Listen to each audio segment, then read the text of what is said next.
നമുക്ക് ദൈവത്തിന്റെ വചനം എടുത്ത് വായിക്കുമ്പോൾ ശക്തമായ ദൈവത്തിന്റെ ഇടപെടൽ ഉണ്ടാവും. കാരണം കർത്താവ് പ്രവർത്തിക്കുന്നത് വചനത്തിലൂടെയാണ്. പ്രഭാഷകൻ 42:15 ഞാനിപ്പോൾ കർത്താവിന്റെ പ്രവൃത്തികളെ അനുസ്മരിക്കുകയും ഞാൻ കണ്ടത് പ്രഘോഷിക്കുകയും ചെയ്യും. കർത്താവിന്റെ പ്രവൃത്തികൾ വചനം വഴി നിർവഹിക്കപ്പെടുന്നു.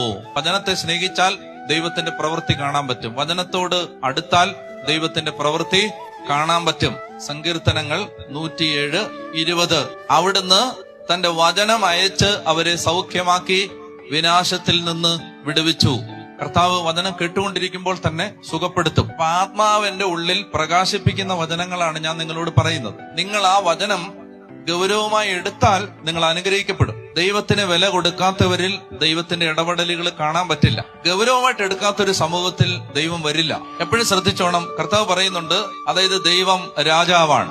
അപ്പൊ രാജാവിന് കൊടുക്കേണ്ട സ്ഥാനം ദൈവത്തിന് കൊടുക്കാത്ത ഒരു സമൂഹത്തിൽ, അതായത് 1-ാം സ്ഥാനം ദൈവത്തിന് കൊടുത്തില്ലെങ്കിൽ, മലാഖിയുടെ പ്രവചനം 1-ാം അധ്യായം 14-ാമത്തെ വാക്യം, തന്റെ ആട്ടിൻകൂട്ടത്തിൽ മുട്ടാടുണ്ടായിരിക്കുകയും അതിനെ നേരുകയും ചെയ്തിട്ട് ഊനമുള്ളതിനെ കർത്താവിന് ബലിയർപ്പിക്കുന്ന വഞ്ചകന് തന്റെ ആട്ടിൻകൂട്ടത്തിൽ മുട്ടാടുണ്ട്, നല്ല ആടുണ്ട്, എങ്ങനെയെങ്കിലും ഒപ്പിച്ച് എളുപ്പത്തിൽ കാര്യം സാധിക്കുകയാണ്. അതായത് ഊനമുള്ളതിനെ സമർപ്പിക്കുകയും ചെയ്യാം.